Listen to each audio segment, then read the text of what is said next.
এই নিয়ে এসো ওকে। স্যার আপনাদের কোথাও ভুল হচ্ছে। আমি তো বললাম আজ মন্দারের বিয়ে, প্লিজ তাড়াতাড়ি মন্দারকে ছেড়ে দিন, বাড়ির সবাই ওর জন্য অপেক্ষা করছে। ম্যাডাম প্লিজ আপনি একটু সরে যান ওনার সামনে থেকে।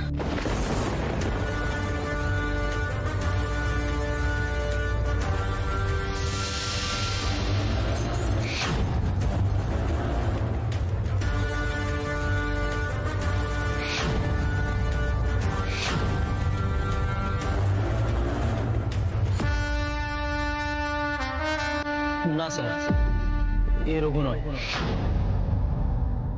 একে আমি চিনি না।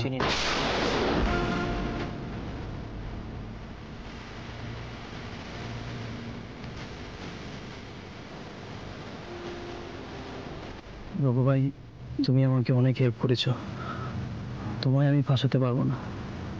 আজ তোমার বিয়ে হচ্ছে বললো, নতুন করে জীবন শুরু করছো তুমি, ভালো থেকো। ছেলেটা হঠাৎ মন্দারকে বাঁচিয়ে দিল কেন? যাকে এই নিয়ে না হয় পরে ভাবা যাবে। যাও নিয়ে যাও।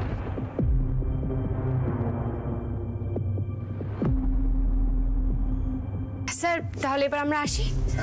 মন্দার, শ্যামলী চলো। দাঁড়ান। কি হলো স্যার?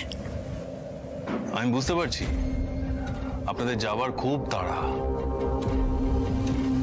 কিন্তু এখন মন্দার চৌধুরীর লাই ডিটেকশন টেস্ট হবে।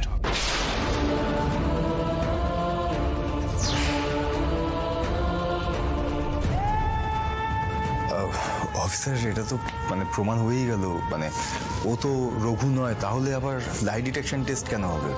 ওর বলাতে খুব একটা কিছু আসে যায় কি?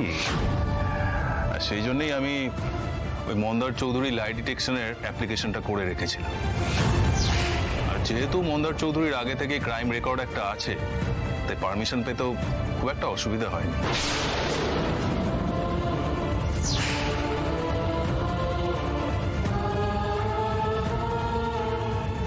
এবার তো মন্দারের কনসেন্ট দেওয়া ছাড়া আর কোনো উপায় নেই। মহেশ্বর, মন্দারের সঙ্গে যা ঘটেছে তাতে তো ওর কোনো দোষ নেই, তাহলে ওকে কেন শাস্তি দিতে চাইছো তুমি?